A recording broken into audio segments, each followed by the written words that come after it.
Dear students, how are you? And I hope that you each and every student must be fit and fine. Dear students, आज present imperfect का continuation में ही आज का video बच्चे 32वां video है, यानी Oxford Union English इनकलाबी series be are going on. और आज का वीडियो जो है ये 32वां यानी 32nd वीडियो है आज का। तो बच्चे आज बहुत इंपॉर्टेंट चीज़ बताने जा रहा हूँ। अक्सर लोग इसमें गलती करते हैं और आप बच्चों को गलती नहीं करनी है, ठीक है ना। तो अब देखो आज मैं क्या बता रहा हूँ कि अभी जो प्रेजेंट इम्परफेक्ट या प्रेजेंट कंटिन्यूअस में WH बताया था, WH का नेगेटिव भी बता दिया था, ठीक है। तो अब देखो उसी कॉन्टेक्स्ट में यहाँ पर NB लिखा हुआ हूँ, ये that is very very important. Today the topic is very very important and you each and every student must keep in your brain for ever. सारे बच्चे को हमेशा हमेशा दिमाग में इन बातों को रखना है, ठीक है बच्चों। अभी एक नई चीज़ ये बता रहा हूँ कि अभी तक हम लोग क्या जानते थे जी, इसमें जितना भी WH वर्ड है इसमें एक वाट वर्ड है। क्या है? वाट। और वाट का मतलब हम लोग क्या समझे थे अभी तक कि क्या। जैसे तुम क्या खरीद रहे हो तो व्हाट आर यू बाइंग, तुम क्या खा रहे हो तो व्हाट आर यू ईटिंग। तो वाट का मतलब अभी तक क्या होता था बच्चे? क्या। लेकिन इसी टेंस में याद रखना हमेशा, अगर WH में से अगर एक को लें व्हाट को, व्हाट के बाद देखो ERM है, उसके बाद सब्जेक्ट है और V4 है, मॉडिफाइड ऑब्जेक्ट, ऑब्जेक्ट रेस्ट और दीगर चीज़ जो है, और अंत में देखो बच्चे साइन ऑफ इंट्रोगेशन है। समझना बात को। तो ये जब ऐसा अगर स्ट्रक्चर रहे कि व्हाट के बाद ERM रहे, वो व्हाट का मतलब बच्चा हो जाता है क्या। लेकिन एक बात याद रखना, NB यानी वेरी वेरी इंपॉर्टेंट, तो व्हाट के बाद अगर ERM ना रहे, सब्जेक्ट रहे और उसके बाद ERM रहे, V4 रहे, ऑब्जेक्ट रहे, रेस्ट रहे, और उसके बाद अगर ऐसा स्ट्रक्चर रहेगा तो उसके आखिर में फुल स्टॉप देंगे ना कि साइन ऑफ इंट्रोगेशन देंगे। तो पता ये चला कि ये व्हाट से शुरू हो रहा है, लेकिन फिर भी ये इंटेरोगेटिव सेंटेंस नहीं है। जब मैं रिलेटिव प्रोनाउन पढ़ाऊंगा बच्चा तो वहाँ मैं डिटेल से बताऊंगा, लेकिन यहाँ पर सिर्फ ध्यान देना, अभी तुम बोलना सीख जाओ, ठीक है। व्हाट के बाद अगर सब्जेक्ट रहेगा तो इस व्हाट का मतलब जो या जो कुछ, जैसे जो कुछ तुम सोच रहे हो, जो कुछ तुम खा रहे हो, जो कुछ तुम मुझे दे रहे हो, तो जो या जो कुछ का अंग्रेजी वहाँ पर क्या हो जाएगा बच्चे? व्हाट। अगर इस व्हाट के बाद अगर सब्जेक्ट हो तो मैं कुछ एग्जाम्पल दे रहा हूँ, इस तरह देखो, जो तुम कह रहे हो वो सरासर गलत है, जो तुम कह रहे हो वो सरासर गलत है। मान लो ये सेंटेंस बोलना है तो what you are saying is completely wrong. तो यहाँ पर व्हाट का मतलब याद रखना कि व्हाट के बाद अगर ERM रहे तो वो व्हाट का मतलब वहाँ पर क्या होता है, लेकिन व्हाट के बाद अगर सब्जेक्ट रहे उसके बाद ERM रहे। और फर्क ये होगा कि चूंकि इंट्रोगेटिव सेंटेंस है तो उसको साइन ऑफ इंट्रोगेशन से एंड करेंगे सेंटेंस को, लेकिन ये वाले में फुल स्टॉप से एंड करेंगे सेंटेंस को, ठीक है बच्चे। तो इतना याद रखना कि व्हाट के बाद अगर ERM रहे तो इसका मतलब क्या, अगर व्हाट के बाद सब्जेक्ट रहे उसके बाद ERM रहे तो वो इंट्रोगेटिव सेंटेंस नहीं कहलाता है, ठीक है। ये मैं रिलेटिव प्रोनाउन में पढ़ाऊंगा। यहाँ पर व्हाट का मतलब जो या जो कुछ, गौर से देखना, जो या जो कुछ। तो अब यहाँ पर देखो बच्चे ये 5 सेंटेंसेस दिया हुआ है, इसको एकदम बिल्कुल ध्यान से समझना। क्या दिया हुआ है? जो तुम मुझसे कह रहे हो, जो बात तुम मुझसे जो कुछ या जो बात तुम मुझसे कह रहे हो ये बिल्कुल गलत है, ठीक है। तो इसको अंग्रेजी में क्या बोलेंगे बच्चे कि what you are saying to me, what you are saying to me is completely incorrect. बिल्कुल गलत बात है, जो तुम मुझे कह रहे हो ये बिल्कुल गलत है। तो अंग्रेजी में क्या बोलेंगे कि what you are saying to me is completely incorrect. तो गौर से देखना बच्चे, देखो व्हाट के बाद यहाँ पर सब्जेक्ट आ गया है, लेकिन क्या तुम क्या खा रहे हो तो व्हाट आर यू ईटिंग। तो वहाँ व्हाट के बाद ERM लगता था तो वहाँ पर क्या का अंग्रेजी व्हाट। तो what are you eating, what are you buying, what are you reading, तुम क्या पढ़ रहे हो। तो व्हाट के बाद देखो ERM आ रहा है तो वहाँ पर क्या हो जाएगा मतलब क्या। लेकिन व्हाट के बाद अगर सब्जेक्ट आए, जैसे यहाँ पर देखो व्हाट के बाद सब्जेक्ट आ गया, तो अब ये व्हाट का मतलब क्या नहीं, व्हाट का मतलब जो या जो कुछ।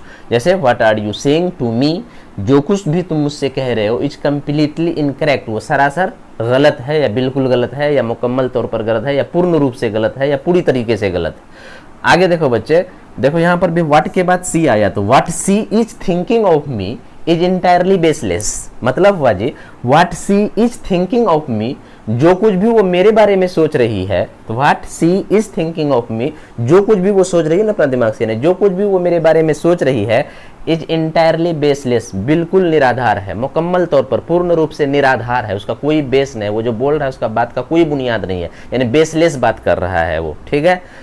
उसका यानी कोई ठोस सबूत नहीं है। तो मतलब क्या हुआ जी, व्हाट सी इज थिंकिंग। याद रखना बच्चे, ये सारे सेंटेंसेस को प्रैक्टिस करना, do more and more practices, only through practices you can better yourself in the field of English language and literature।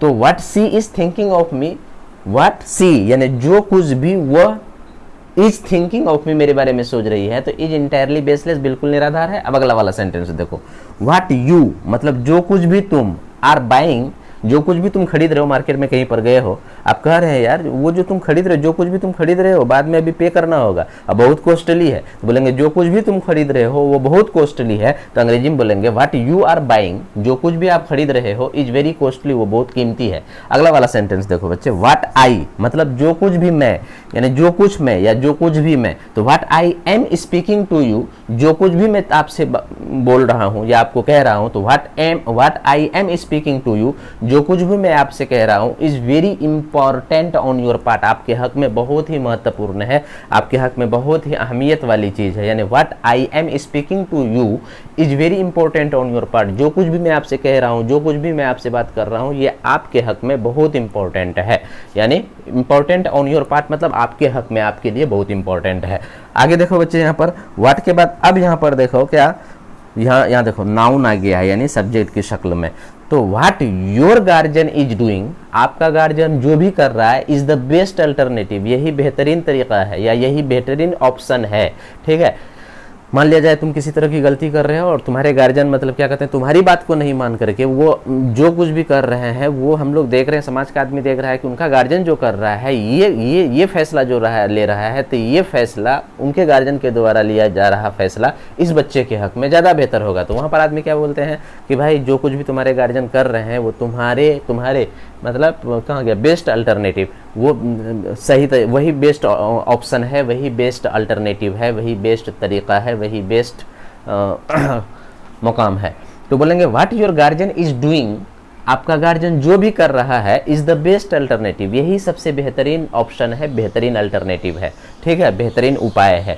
तब आगे देखो बच्चे यहाँ पर जितना भी सेंटेंसेस था यहाँ पर ये सब का मतलब ये सारा पांचों सेंटेंस में ये व्हाट यहाँ पर आया, इसका मतलब जो या जो कुछ है। और ये भी बात याद रखना कि सारा सेंटेंस को देखो मैं फुल स्टॉप से ख़त्म किया हूँ, तो कहने का गर्ज ये है कि ये इंटेरोगेटिव सेंटेंस नहीं है, लेकिन जब इंटेरोगेटिव बनाएंगे तो फिर व्हाट के बाद इजारे देना होगा। जैसे नीचे देखो कि सारा व्हाट के बाद ये है, तो ये इंटेरोगेटिव सेंटेंस है। क्यों कि व्हाट के बाद अगर इजारा में आ गया तो वो इंटेरोगेटिव सेंटेंस बन जाता है। जैसे what are you watching on the mobile, mobile में आप क्या देख रहे हैं, तो क्या अंग्रेजी में बोलेंगे what are you watching on the mobile. ठीक है, उसी तरीके से बोलेंगे अब अपना आने वाला एग्जाम के लिए क्या कर रहे हैं, यानी क्या क्या सब चीज़ पढ़ रहे हैं, क्या कर रहे हैं आप, तो अंग्रेजी में बोलेंगे what are you doing for your upcoming exam. अब आने वाला एग्जाम के लिए आप क्या कर रहे हैं। अगला वाला वाक्य देखो जी, what are you searching in Google, आप गूगल में क्या देख रहे हैं, गूगल में आप क्या देख रहे हैं, कुछ देख रहे हैं, कुछ खोज रहे हैं, कुछ इन्फॉर्मेशन गैदर करने की कोशिश कर रहे हैं, तो बोलेंगे वहाँ पे कि what are you searching in Google, आप गूगल में क्या सर्च कर रहे हैं, क्या खोज रहे हैं, तो what are you searching in Google, what are you searching in Google. तो इससे लग रहा है ना सवाल पूछ रहा है, ये सारा इंट्रोगेटिव सेंटेंस है। उसी तरीके से बच्चे कुछ तुम लिख रहे हो, कुछ कोई नॉवेल लिख रहे हो, शॉर्ट स्टोरी लिख रहे हो, एप्लीकेशन लिख रहे हो, कुछ भी लिख रहे हो, तो आप कोई गार्जियन या कोई मैं ही आपसे कह रहा हूँ अब क्या लिख रहे हैं, तो अंग्रेजी में बोलेंगे व्हाट आर यू राइटिंग। तो डियर स्टूडेंट याद रखना ये सारा यहाँ पर व्हाट जो है, ये व्हाट का मतलब क्या है जी, किया, क्या मतलब है इसका, व्हाट का मतलब क्या, ये प्रेजेंट कंटिन्यूअस टेंस से रिलेटेड थी ये बातें, तो इसीलिए मैं बता दिया। मैं चाहता हूँ कि each and every student to do more and more practices, only through practices you can better yourself in the field of English language and literature, and without having good concept, without having good command और good mastery over this very concept, over these very conceptual things, you can never better yourself, dear student, in the field of English language and literature. That is why what I have told you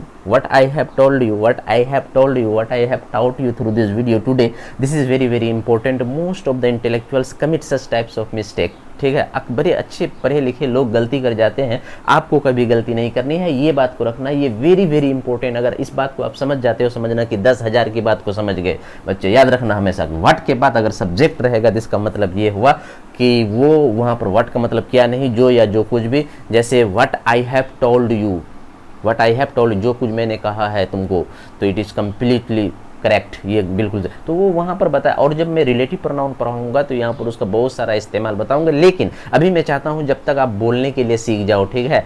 जो तुम कह रहे हो तो ऐसा नहीं करेंगे what are you saying, अगर ऐसा बोलते जो कुछ तुम कह रहे हो सही है तो what are you saying is correct sentence गलत है बच्चे, ठीक है। व्हाट आर यू यानी व्हाट के बाद अगर ऐसा कर देंगे, मान लो एक एग्जाम्पल है कि what are you saying, what are you saying is correct. अगर तुम इसका ये मतलब लगाते हो कि जो तुम कह रहे हो सही है, ये बिल्कुल सेंटेंस बच्चा गलत है, समझ गए। क्योंकि व्हाट के बाद आर नहीं आएगा, क्या आएगा, ये जब इसका मतलब जो है तो तब फिर व्हाट के बाद सब्जेक्ट लगाना होगा, मतलब what you are saying is correct, जो आप कह रहे हैं वो बिल्कुल सही है। तो मैं उम्मीद करता हूँ कि सारे बच्चे समझ गए हो। मैं रिक्वेस्ट करता हूँ personally, I request you each and every student this concept must be understood by you very clearly, and once you understand and do more and more practices on the basis of this given structure, on the basis of given theory और concept, you must frame so many sentences in your own self, and after that, after some days, after some month, you yourself will start just speaking in English without any problem or without any hesitation or without any pressure.